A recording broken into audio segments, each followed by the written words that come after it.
വെറുതെ ന്യൂസ് റൂമിൽ പോയി ഇരുന്ന് നോക്ക്, അതിനകത്ത് തന്നെ നമുക്ക് കാണാൻ പറ്റും. എന്തെങ്കിലും മോശം സംഗതി ഉണ്ടായ ദിവസമാണെങ്കിൽ കറുത്ത ദിവസം എന്ന് നമ്മൾ ഇപ്പോഴും അടിക്കില്ലേ, കറുത്ത ദിനം, വിമാനാപകടം ഉണ്ടായ കറുത്ത ദിനം. അതെന്താണ് കറുത്ത ദിനം? വെളുത്ത ദിനം എന്താണ് അടിക്കാത്തത്? നമ്മുടെ ആലോചനയിലേക്ക് ഇപ്പോഴും പൂർണ്ണമായിട്ടും വരാത്ത ഒരു കാര്യമാണ്. ഇന്നിപ്പോൾ രാവിലെ ഒരു പോലീസ് ഓഫീസറുമായി ബന്ധപ്പെട്ട വാർത്ത വരുമ്പോൾ അതിനകത്ത് ഉപയോഗിക്കപ്പെടുന്ന ഒരു വാക്ക് അയാളുടെ സർവീസ് റെക്കോർഡിൽ എവിടെയും ഒരു കറുത്ത വര വരാതിരിക്കാനുള്ള സർക്കാരിൻ്റെ ജാഗ്രത എന്നാണ്.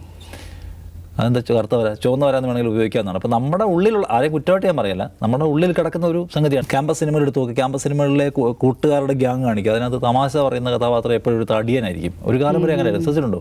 എന്നിട്ട് അവർക്ക് നൂലുണ്ടാന്നൊക്കെ പേരൊക്കെ ഇട്ട് കളയും. ഇതിൽ നമ്മൾ പുറത്ത് കിടന്നിട്ടുണ്ടോ? നമ്മൾ പുറത്ത് കിടന്നിട്ടേ ഇല്ല.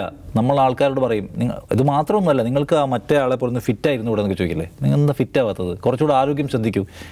ഈ പറഞ്ഞതിനകത്ത് പോലും പ്രശ്നമുണ്ട്. നമ്മൾ അതിനകത്ത് പൂർണ്ണമായും കടന്നു വന്ന മനുഷ്യരല്ല. ഇപ്പോൾ രാവിലെ ഒരു ടെലിവിഷൻ ആങ്കർ പറഞ്ഞു കേട്ടു, അദ്ദേഹത്തെ ആൾക്കാർ മൊട്ട എന്ന് വിളിക്കുന്നതിലെ പ്രശ്നം. അപ്പോൾ സ്നേഹത്തോടെ വിളിച്ചാൽ മനസ്സിലാവുന്നതാണ് കക്ഷി പറയുന്നത്. പക്ഷെ അത് ഒരുതരം ആക്ഷേപത്തിനാണ് ആ വാക്ക് കോയിൻ ചെയ്തിരിക്കുന്നത് തന്നെ. അപ്പോൾ അത് പ്രശ്നമാണെന്ന്, നമുക്കിഷ്ടമില്ലാത്ത ആൾക്കാരെ അവരുടെ രൂപം കൊണ്ട് ആക്ഷേപിക്കാം എന്ന് പറയുന്നത് പ്രശ്നമാണെന്ന് മനസ്സിലാക്കാൻ കഴിയുന്ന ഒരു പുതിയ സംസ്കാരം നമുക്കിടയിൽ സൃഷ്ടിക്കപ്പെടണം. എനിക്ക് തോന്നുന്നു നമ്മൾ കുറേ ചേഞ്ച് ചെയ്യപ്പെടുന്നുണ്ട്. നമ്മുടെ സിനിമകളൊക്കെ എടുത്ത് നോക്കിയാൽ തന്നെയും സിനിമയ്ക്കകത്തെല്ലാം അവർ ഡെലിബറേറ്റ്ലി ആ ചേഞ്ച് കൊണ്ടുവരാനുള്ള വലിയ പരിശ്രമം നടത്തുന്നത് കാണാം. പക്ഷേ പൂർണ്ണ രൂപത്തിലേക്ക് നമ്മളിപ്പോഴും മാറിയിട്ടില്ല. അതൊരു നമ്മുടെ ഒരു കൾച്ചറിനകത്ത് ഇപ്പോഴും കിടക്കുന്നുണ്ട്.